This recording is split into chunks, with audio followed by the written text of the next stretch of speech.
Good afternoon. My name's Claire Yu, and I'm from the Department of Physics and Astronomy. And on behalf of the organizing committee, it's a great pleasure to welcome you to another What Matters to Me and Why talk here. First, some housekeeping announcements. This talk's being filmed. By entering the room, you have consented to being filmed. If you do not want to appear on the video, please move to the back of the room. And at the end, when we have questions and answers, please wait for the microphone to come to you so that we can also record the questions on the video.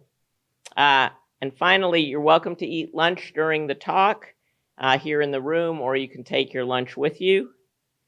Let me just say a few words about the series itself in case some of you haven't come before. As students, faculty, and staff, we spend much of our time dealing with exams, homework, lectures, budget, personnel, and other topics, and doing things that have to be done to keep the university and our careers running. This series, What Matters to Me and Why, is a chance to take a few minutes each month to stop and take a break. And every month we have the opportunity to hear from someone who shapes UC Irvine through their daily activities. They give a short informal talk followed by questions and discussion, and there's no prescribed topics. Speakers are simply asked to answer the question, what matters to you and why? Authentically and frankly, and take it wherever it goes. The series provides a forum for speakers to talk about values, beliefs, and motivations, and perhaps share how they've been shaped by their personal experiences and challenges, including both the highs and the lows encountered along the way. And the hope is to strengthen the bonds between students and faculty and staff who teach and learn and work here, and celebrate the diversity in our community and the commonalities that bind us together. One thing really nice about What Matters to Me and Why is that it brings together people from across campus, as well as undergraduates, graduate students, staff, and faculty. So it's our tradition to give people a few minutes to introduce themselves to each other. So you can take a few minutes to just introduce yourself to the person next to you and say hi and ask perhaps what department they're from. If you're on Zoom, we're going to give you a few minutes to introduce yourselves via chat. And we hope you'll take that opportunity.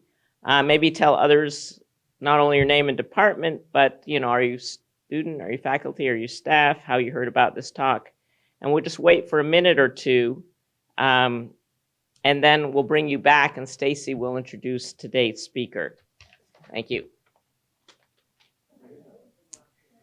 Hi, everyone. My name's Stacy Kopp. I'm one of the members of the organizing committee for What Matters to Me and Why. And I'm fortunate to be able to introduce our speaker today, Dr. Ronke Olabisi. She's an associate professor of biomedical engineering at UC Irvine, and she earned her bachelor's in mechanical engineering from MIT. Then she went to the University of Michigan, where she got 2 master's degrees, one in mechanical engineering and one in aeronautical engineering. She then received her doctorate in biomedical engineering from the University of Wisconsin-Madison. She's been a member of the UCI Biomedical Engineering Department since 2020. Before that, she was an assistant professor at Rutgers University in biomedical engineering with an affiliation with the Institute of Advanced Materials, Devices, and Nanotechnology. Dr. Olabisi is the recipient of a 2016 Engineering Information Foundation Award, a prestigious 2018 NSF Career Award, a 2019 Johnson & Johnson Women in Science, Technology, Engineering, Mathematics, Manufacturing, and Design Scholar Award. And in 2019, she was named one of the Biomedical Engineering Society's Young Innovators in Cellular and Molecular Bioengineering. She's currently researching tissue engineering of bone, skin, and retina to address injury, disease, aging, or maladaptation due to spaceflight. So please join me in welcoming Dr. Olabisi.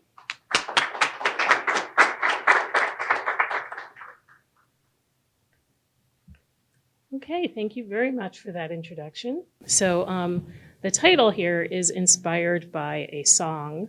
I don't know the age range of people here. It's if you can't be with the one you love, love the one you're with. And when I was growing up, a lot of kids that I'd known, and a lot of kids that I'd known, we'd been like impacted by divorce. And one of the best marriages that I'd ever seen in my friends was in a couple that had an arranged marriage. And as I was trying to understand this song kept coming to me, Love the One You're With. And so it required a shift of my understanding. And so I stopped understanding it as, how could they fall in love? I started understanding it, well, I didn't choose my parents, but I've known them since birth. But people don't choose their kids and they love them. So you love your kid, unless you're crazy, you love your kid, whether or not they're biological, whether they're adopted, whether they came to you later in life, you love your children because that is your child. And their perspective was, this is a member of my family. This is my wife. I will love her. I love her because she's my wife. And the more you get to know your kids, the more you fall in love with them, and the same happened. And so I had always heard that love was a choice, and I didn't understand it until I began to understand that.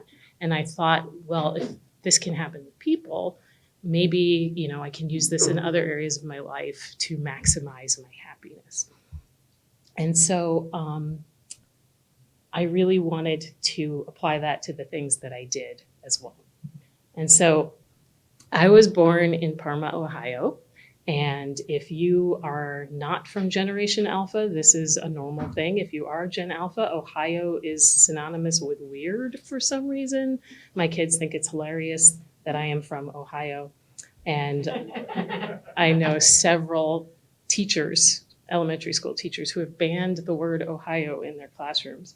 So this is me when I was a newborn. I was born in Parma specifically. And this is after we moved to New Jersey. My father was a chemical engineer and he took a job at Union Carbide. And, we continued. This is me at 2 and my brother. And I remember people would always tell me, oh, we don't let our kids watch TV, or we limit the TV and we read books. And, but for me, I found a huge value in television because I learned to read when I was this age too, right here. And I know why this was because I remember the before time. I remember things in terms of before brother, after brother, before I could read, after I could read. And there was this show called The Electric Company, and the first live action Spider-Man appeared on that show. And it was kind of like an alternate Sesame Street, but Marvel was really trying to expand their fan base to preschoolers. They wanted to get in there, get them young. And so they let the Electric Company air their version of Spider-Man without charging them any licensing fees. And so it was a perfect indoctrination into a comic book for little kids.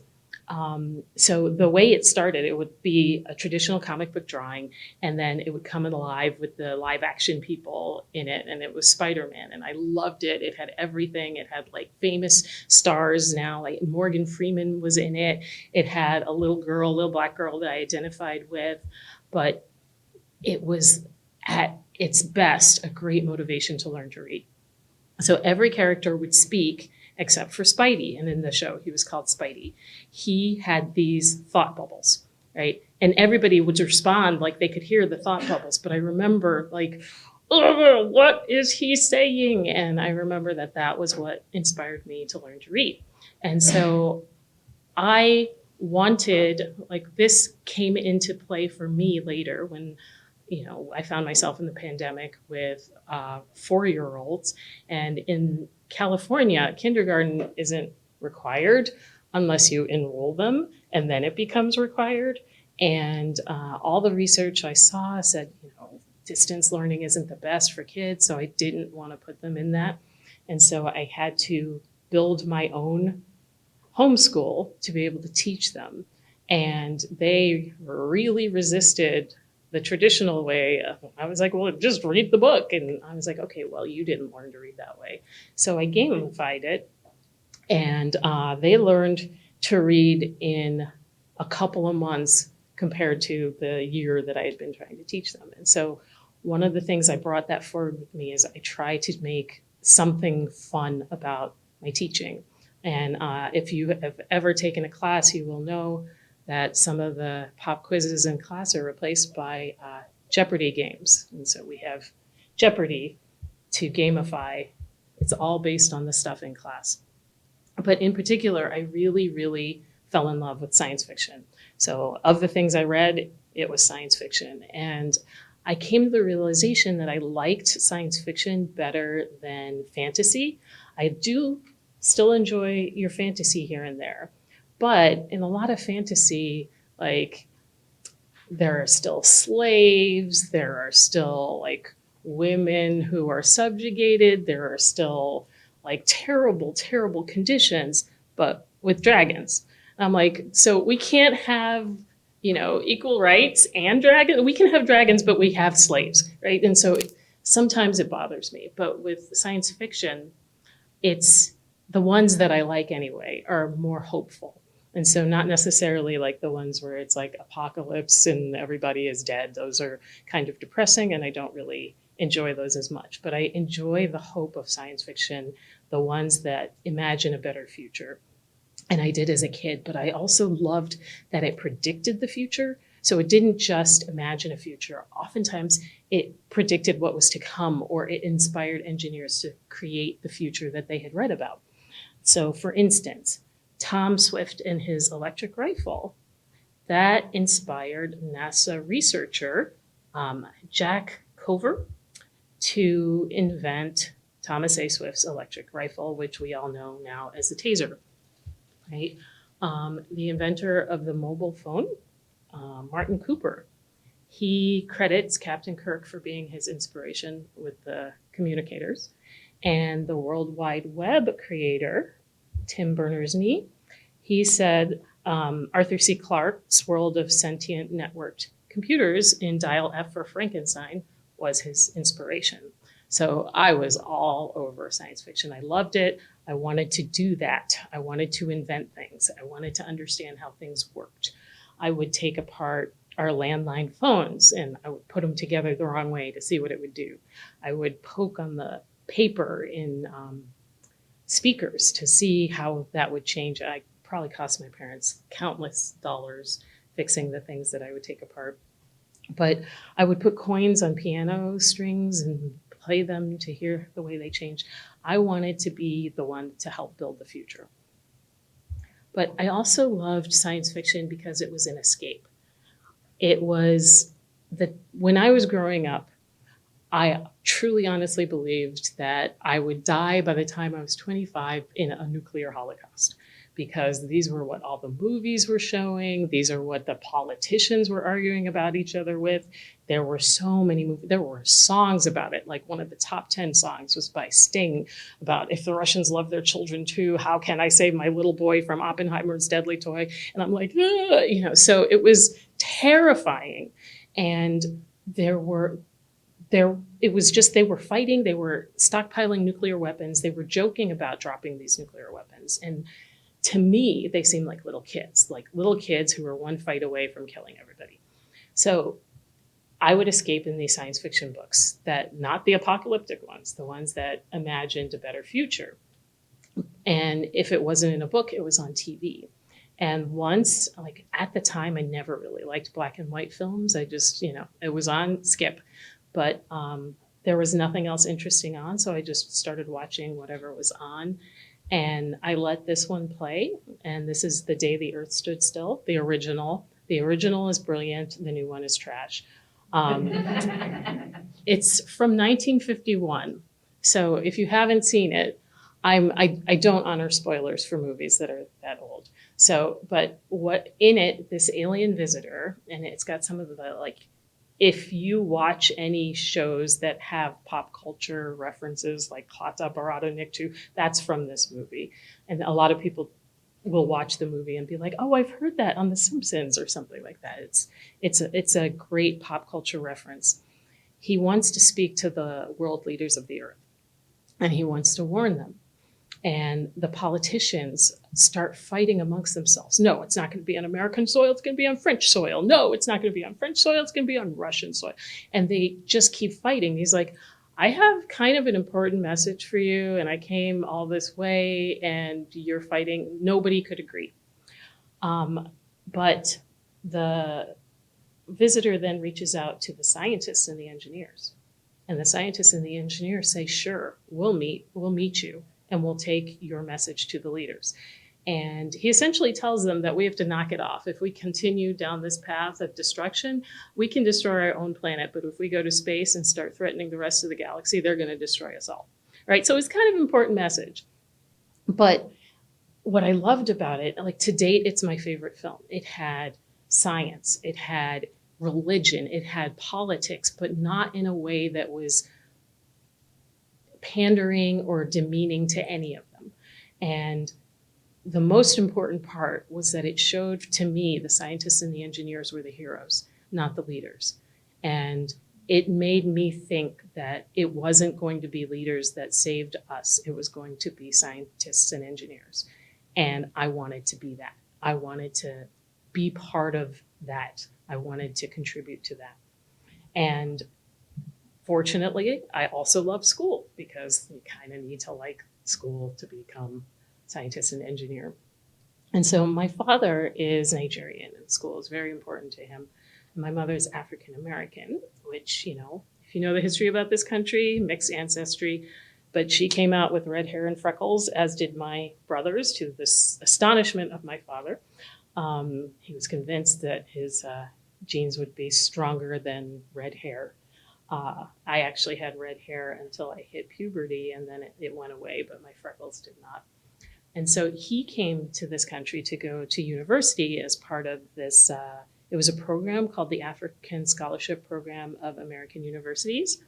And over the span of a decade, it awarded these scholarships to students from African nations. And in that time, in the decade, just over 300 went to Nigeria. So he got one of those 300. And this was a part of the Cold War because the Soviet Union had been offering similar incentives to Africa, and the United States wanted to beat them at it. And so it was it was kind of like a weird humanitarian fight, right? Like we're gonna be better than you at giving money to African nations for scholarships. Like just whatever, it benefited my dad. And he went to Purdue for his undergraduate degree, and then Berkeley for his master's, and Case Western for his PhD, all in chemical engineering. And my mom got her bachelor's and master's at Purdue, and she started med school when I was 4. And when she couldn't find childcare, she took us to some of her classes. And I actually have fond memories of that. I remember her sometimes telling us to wait outside of a room. And of course, you know, when you're 4, you don't really listen. So I followed her in, and she was terrified that I would be traumatized because I remember seeing all these bodies on these tables with plastic on their heads. And for some reason, I knew what they were doing. And I asked, well, what does a stomach look like? And one of the students held something up. And I remember thinking, that looks so fake. That looks like Play-Doh slime. But like, it was a fond memory. And so, yeah, I really enjoyed school. And when I was 9, I wrote my first book. And I would love to say it was the next great American novel, but my kids are my worst critics, and they have read it. They are the same age now as I was when I wrote it. And they think it's cringe. That's the word they use. So now at this time, you know, it was when I began to register being excluded from certain things, but not register the reason. It was just one of those things that you remember it, but you don't necessarily think that it's going on. And so I thought the world was just. I thought the world was fair. I just remembered things that happened. And so one of the times, my brother and I, we tried out for Little League Baseball. And I was the only kid that could hit the ball every time it was pitched. I just kept knocking it out of the park. But what I couldn't do, I couldn't throw from first to third. And when I wasn't selected for the team, I just assumed it was because I wasn't good enough. Now, my younger brother couldn't hit any of the balls. And he was selected, and he was convinced. He didn't use the word sexism, but he was like, it's because you're a girl. And that he remembers to this day too, because for him, it was the first time seeing that in action. At the time, I just believed, maybe they saw, I just really believed in meritocracy. I believed that they just saw something in him that they didn't in me. And now looking back, I'm like, yeah, it was obviously because I was the girl. But it was also during that time that my dad went to war with my math teacher.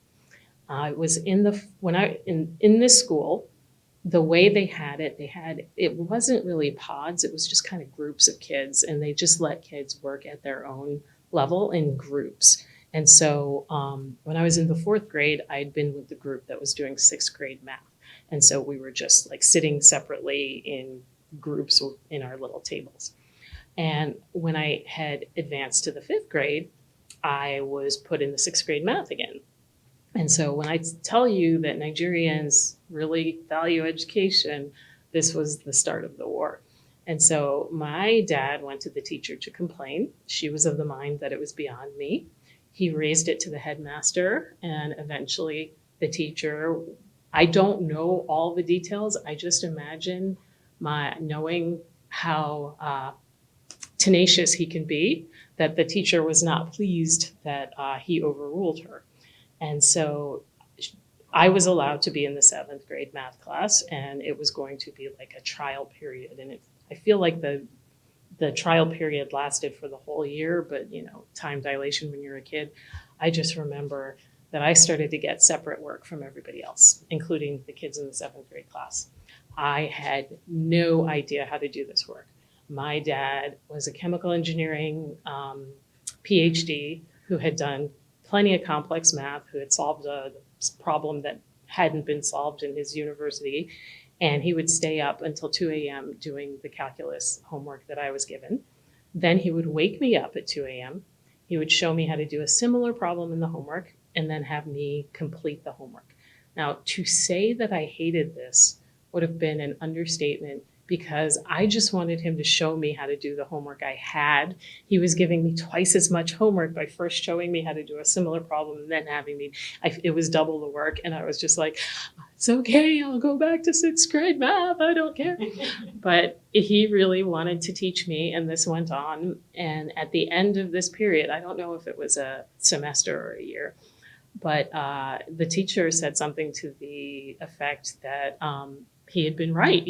I thought that, and he was like, you were right. And he said something to the equivalent of, I told you so, pulled me from that school and put me in a new school. And in that other school, they skipped me right away. And to this day, I don't know what that was about. I don't know why the teacher put me back when I had been doing 6th grade math before. I don't know why she treated me differently than anybody else. It could have been because I was Black. As you can see, I am the only Black child in these classes. There were other girls in the class, other girls in the higher one. So I don't think it was because I was a girl.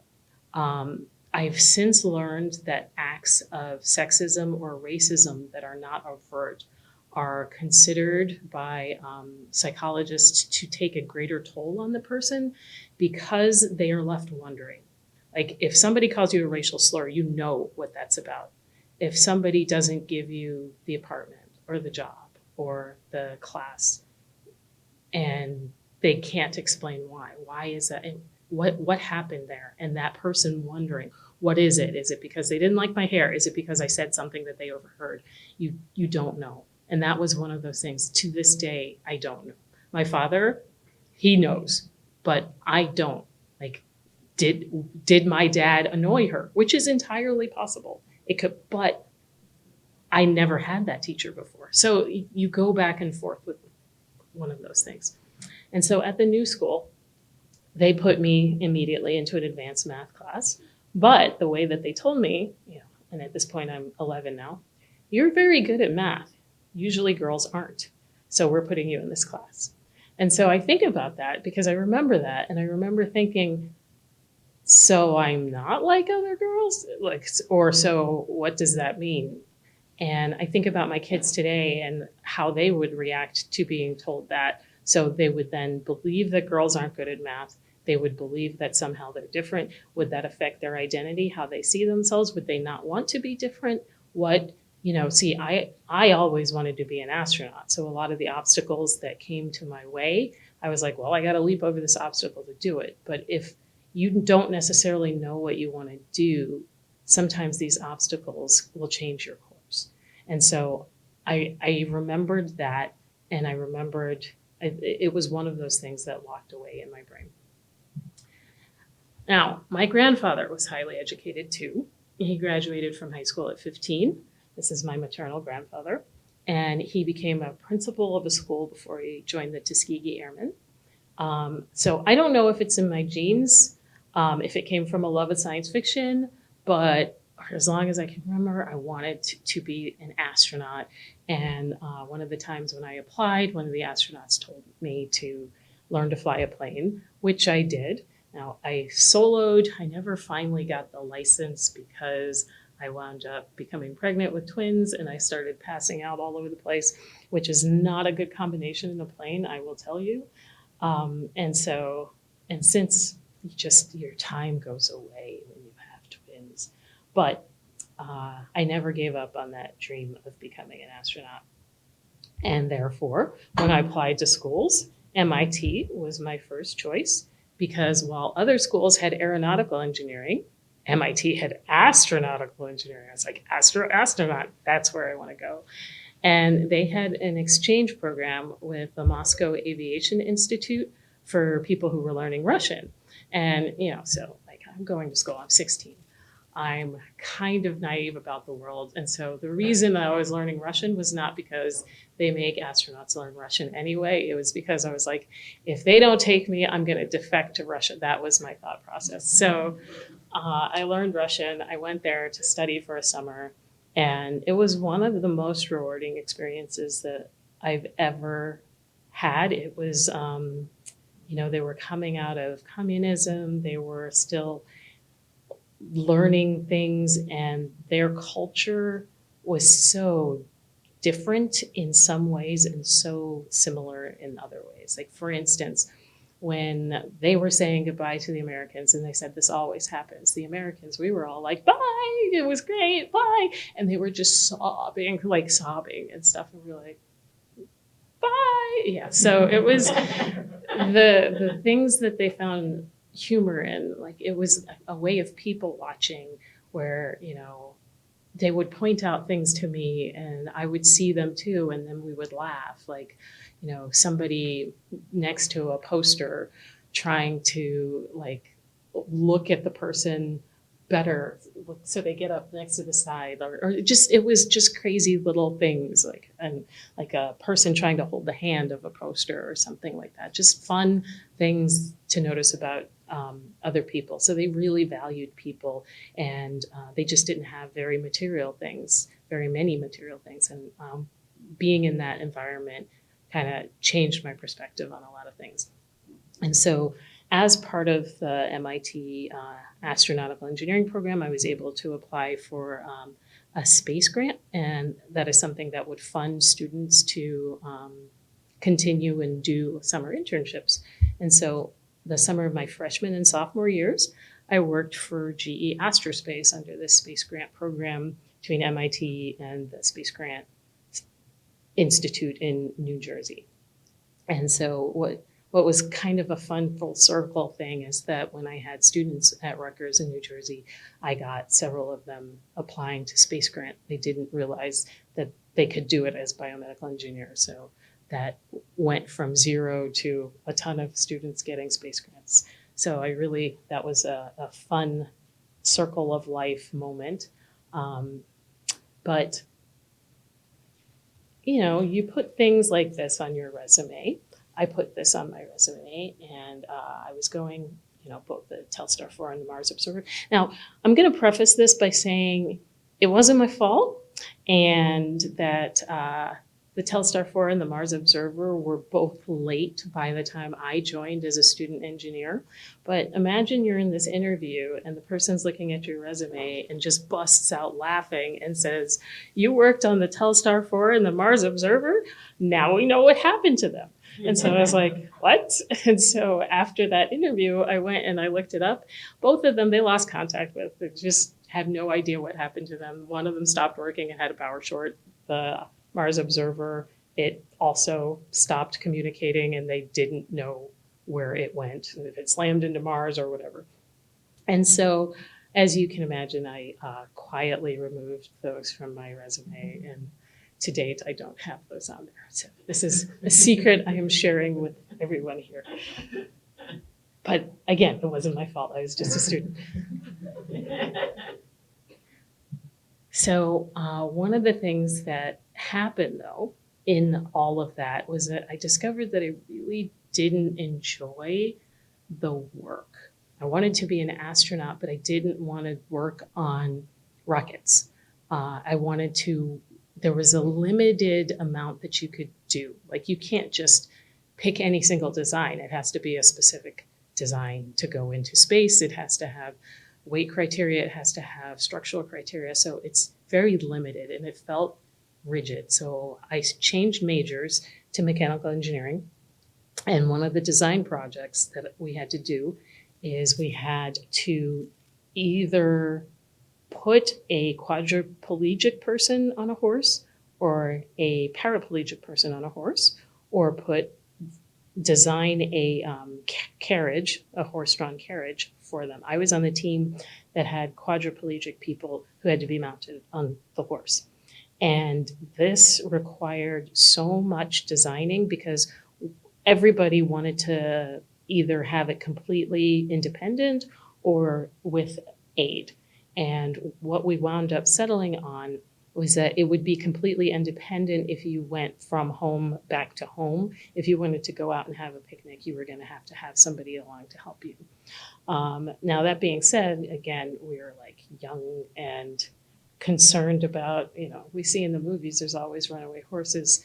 So my team, we also designed an ejection seat in case the horse goes wild and is trying to run off a cliff, then you are ejected. And when I think about that now, I'm like, we should not have built an ejection seat for someone quadriplegic.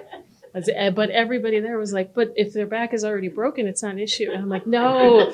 Right? So, yeah.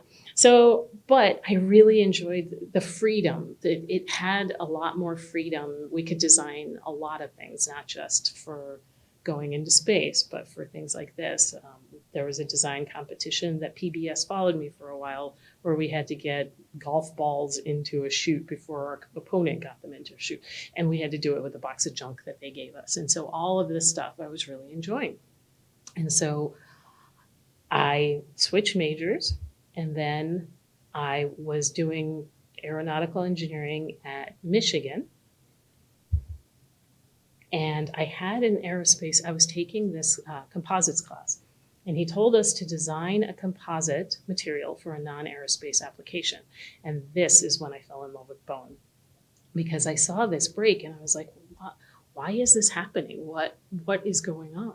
And so, I learned about design optimization, mechanical structural optimization. We had all of these programs that would, try to optimize the weight and size of a material to fit the load. But bone did this naturally. So if you have this implant right here, what tends to happen with these is that if it takes up the stress from the rest of the bone, then the bone decides it doesn't need to be there anymore and it becomes weaker at those spots. And the stress shielding is the problem for a lot of breaks. And so you have to find a way to have that force distributed evenly through that. And so the more I learned about bone, the more I loved it and the more I just went down these rabbit holes. And I realized that I love this. This is interesting to me. I could read about this all the time. Whereas with aerospace structures, it didn't drive me in the same way. And so I left Michigan and I went to Wisconsin and I worked on something called limb lengthening. And limb lengthening was discovered by accident by Dr. Elizaroff. And it was brought to the West when a skier, a German skier who had shattered his leg, and everybody said, "You'll never ski again." He went to Russia and he was healed by this distraction osteogenesis, which takes advantage of the fact that when you break a leg or a bone or any kind of bony structure, first what will happen is you'll form this soft tissue, which is kind of like cartilage, and that tissue can be stretched. And if you stretch it slowly, you can continue to grow the bone. And so in this, there is a limb length inequality here, and they have grown this out. They can grow, the inside is shorter than the outside, and so they've grown this out. So it's a lot less of a height increase, but it is a controversial procedure in the dwarf community.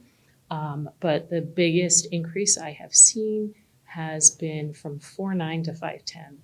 And so you also are going to eventually want to lengthen your arms. Otherwise, they're going to be too short for your new stature. But in some countries, it has also become popular because you can get better jobs if you are taller in these countries. And so again, it can be controversial.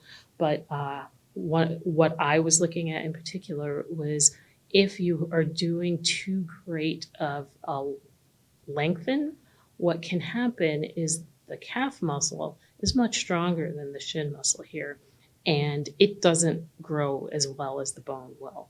And so what happens is that pulls back, and then you get this contracture. And so when you see a contracture that's caused by cerebral palsy, what works is injecting Botox into the calf because it paralyzes the calf, and then that you don't have that contracture. And so some physicians had been injecting Botox into the calf muscles to try to prevent this distraction-related contracture. And my research demonstrated that that was not the best idea, that the mechanics are different and you are just damaging perfectly good muscle that is also being damaged by this really, really long stretch. And so while I was at Wisconsin, I also took a postdoc in biophysics, and I began to investigate the biophysical structure of mother of pearl. And so here, this is a Mayan jaw from 700 BC, and these 3 teeth are mother of pearl, or nacre, the inside shiny part of the seashell. And initially, they just thought this was post-mortem until this dentist was like, let me x-ray that. And he saw that they were, there was bony ingrowth into these teeth, which to me is amazing, particularly when you know how many of these teeth implants that we do today fail. And this outlasted this person, right? And so this sparked a whole lot of research where people put nacre on one side, bone on another side. They put it on bone cells, and then they let them grow. And what happened was the things that grew between seemed to be part nacre and part bone. And I repeated this in my postdoc, and I was able to get a similar result. And it was very interesting. And then I started to bring that forward with me when I became a professor. And so I moved to Houston for my next postdoc, got married. We got married in New York because nobody wanted to go to New Jersey, which is where I am from. New Jersey is not that bad, but destination wedding, New Jersey was not pulling people. So I got my first patent in Houston where we made bone. I met my first astronaut, Dr. Mae Jemison, who was the first African-American woman in space. And then my next astronaut, Buzz Aldrin, who was the second man on the moon. And apparently when I am happy, I cannot keep my mouth shut because in all of these pictures. So also, I made the largest step in my dream to be an astronaut, because I never wanted to be a professor. Professor was my plan B. This was plan A. The astronauts that I met along the way, they helped me to apply. I got a call to have my kidneys rescanned because they saw something, and it turned out it was just, I have kidneys that are kind of cutesy, as opposed to, there's a branch part that's supposed to kind of look like a hand, and mine kind of looks like a fist, but they said it was normal. But all the astronauts were like, they would not call you out if they didn't want you. They would not call you out if they didn't want you. You're a shoo-in. They want you. They want you. Turns out they would. So I got the call that I was not selected the day of my anniversary, my wedding anniversary, which is in early June. So I was devastated, but I'm trying to celebrate with my husband. And my birthday's in late June. And, I figured, a lot of people have had to apply multiple times. This is just a setback. I'll apply multiple times. And so he decides to take me to Universal Studios for my birthday in later June.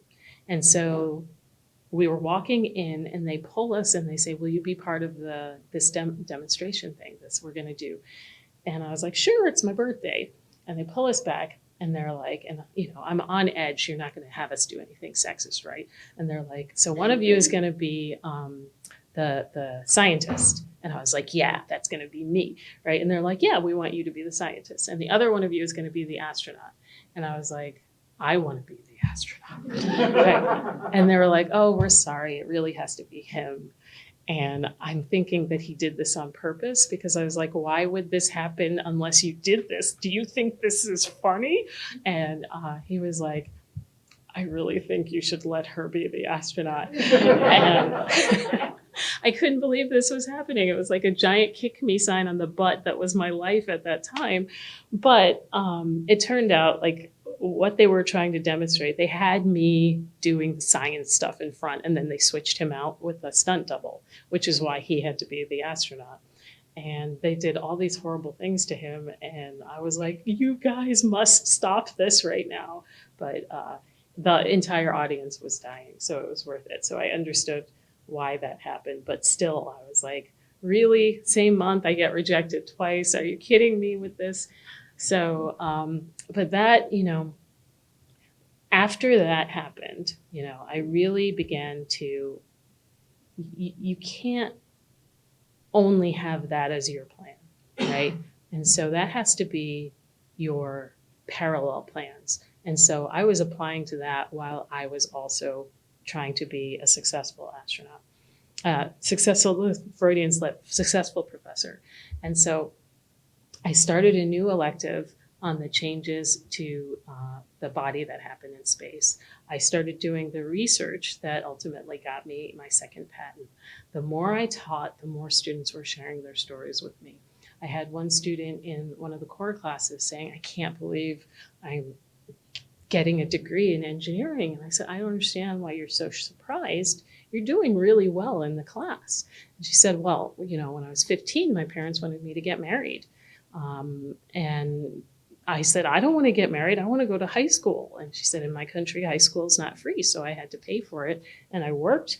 And then I came here when I got accepted. And so like, she's telling me this. And I'm thinking, she's doing all of this just to learn, and it changes your perspective. And it changed and I had so many different students telling me their stories and so many stories of all of the adversity that they had gone through just to be in my class.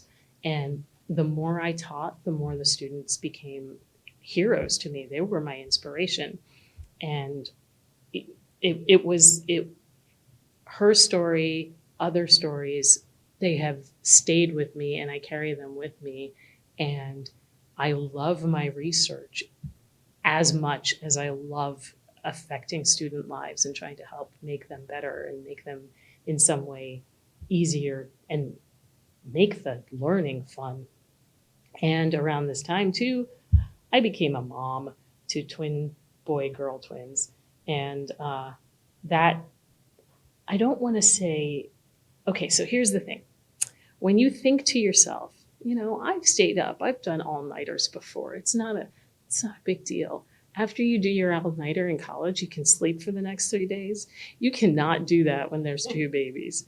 And I had friends who had twins and I would ask them, how do you get them on the same schedule? Because, they wake up every 3 hours and mine refused to. And she was like, you just wake the baby up. I have a picture of myself with my daughter in a cold shower sleeping. She refused to wake up. So I was up every 90 minutes. And quite honestly, I don't remember that picture. There's so many things I don't remember because I was so sleep deprived.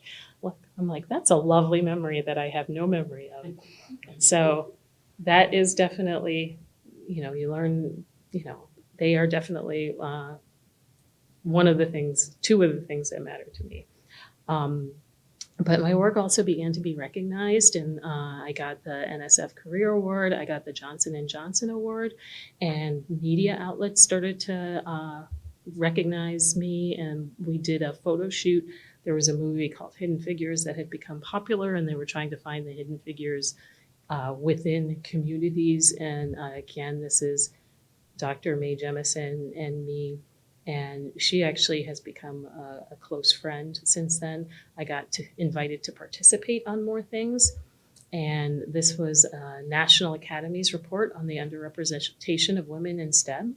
As we did work on this, the things that were being described by the researchers for whom this is their scholarship, I began to recognize as things that happened to me, as things that happened to the students who would talk to me at MIT, as things that happened to my friends. Like at MIT, a Japanese friend was asking a professor why she got a point deducted, and in front of the whole class, the professor called her an overachieving insert ethnic slur. She did not continue in math despite being very gifted in math. I had another friend who studied nuclear engineering and French because she wanted to work in France as a nuclear engineer. A professor told her outright she'd never make it because she was a woman. And so these are the kinds of things. She did not pursue nuclear engineering and pivoted. But she has a degree in nuclear engineering, but she didn't go further with it because of that. I had graduate students that came to me thinking that they weren't capable because a professor told them that they couldn't do something. Undergraduate students who thought that they shouldn't even bother applying because a professor told them they shouldn't bother applying, and that they didn't have perfect grades. And what I would say to them is, your path might be different. It might take you longer, but it doesn't mean it's impossible. Like, if you are willing to do certain steps, that doesn't, yes, I know I had a professor friend tell me how he became a professor with an undergraduate failing grade. Now, it required a lot of work before he got there. Like, he had to do a lot of research as a technician and all of these things to demonstrate, but it wasn't impossible. And I'm like, if this failing student could get in, I'm sure that you could. And she did get in, and now she is very successful at NASA and with her degree. And so it's people who were unwittingly undermining their confidence or deliberately saying terrible things that you shouldn't say.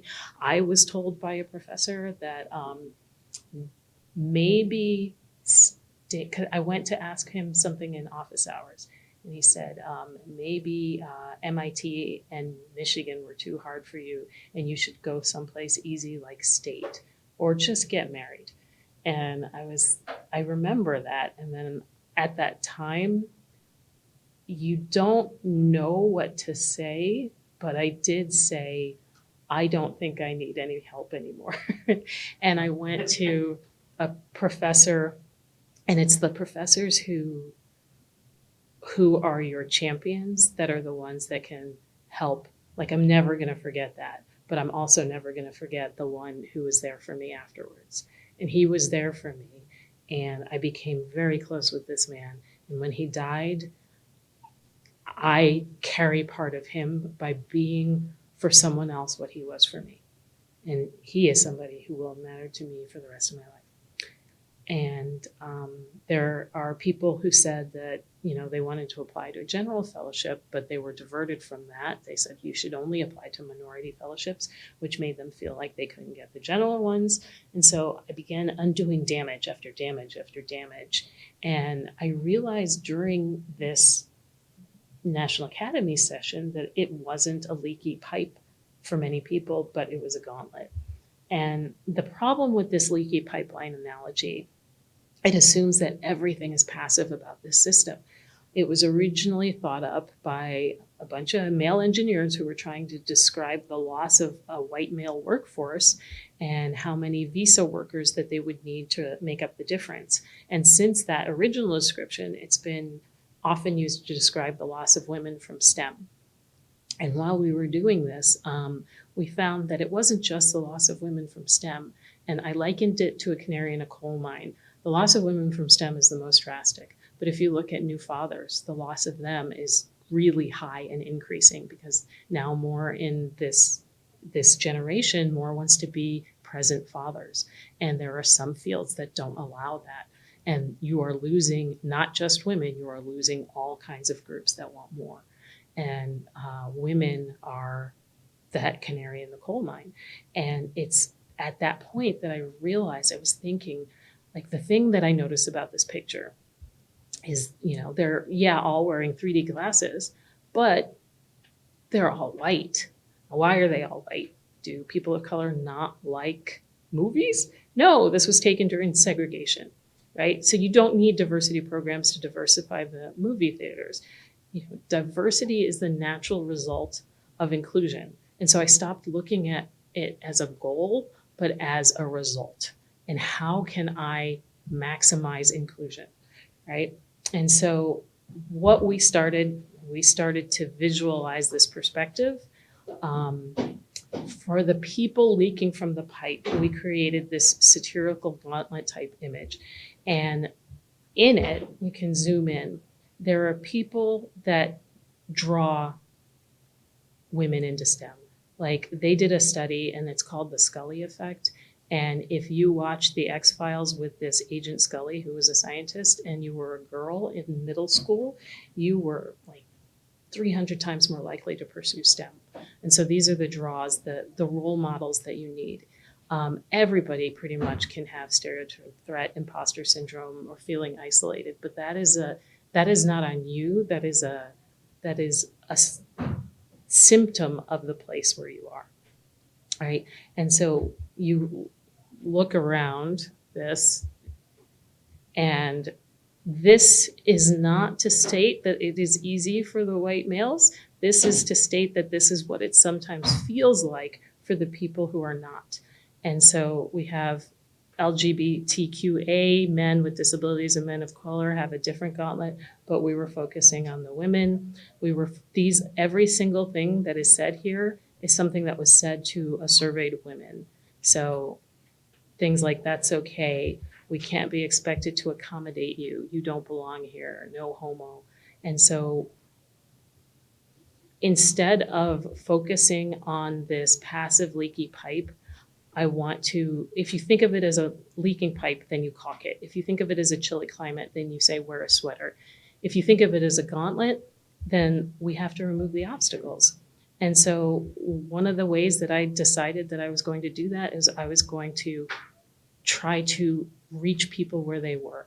So through social media, through Twitter at the time, I texted out things to invite people to join, and the first ones to join were women, and I didn't select them. They self-selected because I went in order.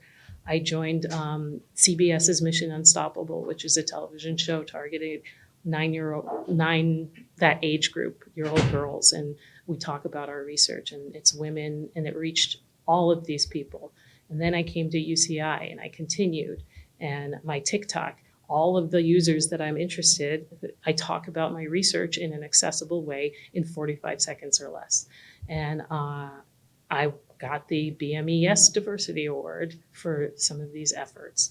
And we continued with the scholastic books that are culturally relevant to the people who are reading them. Like, if you read something about cornrowing your hair, you're like, oh, that's like me. And that inspires the kids. I wrote a workshop for students who were trying to get in faculty because nobody had any training in how to prepare these. And I followed this recommendation to follow 50 people who were not like myself. You follow them on social media and you learn about their perspective.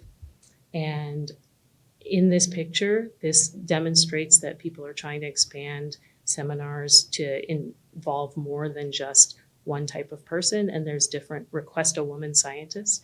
I use that, I promote that. And I have designed all my classes to be universal design, because universal design is like sidewalk curb cuts were invented for people with wheelchairs, but they're mostly used now by people on skateboards, people dragging suitcases, people on bikes and things like that. Affirmative action was originally invented not invented, but brought about for African Americans, and it's helped white women more than any other group because they were excluded as well. And so my classes are hybrid because I realize that accommodation requires the person to ask, whereas accessibility, they can just access it. And with that, I'll stop. I just have slides that are like thank yous, so we can stop here. Thank you very much.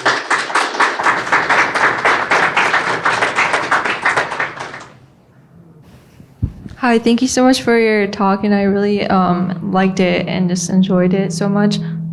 I was wondering, like, what's your advice that you would give to like an undergraduate who's like not too sure about like what path they want to pursue, but has like so many things that they like, and no more time left. So I think about me wanting to become an astronaut like my lighthouse. So it doesn't matter the path that you take if you have that goal in mind.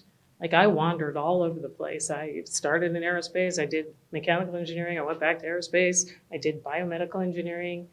And if you're always doing something that you like, it's going to figure itself out. Like I wish I hadn't been so worried about doing the right thing and making the right step, because I got as close as I was going to get doing what I loved.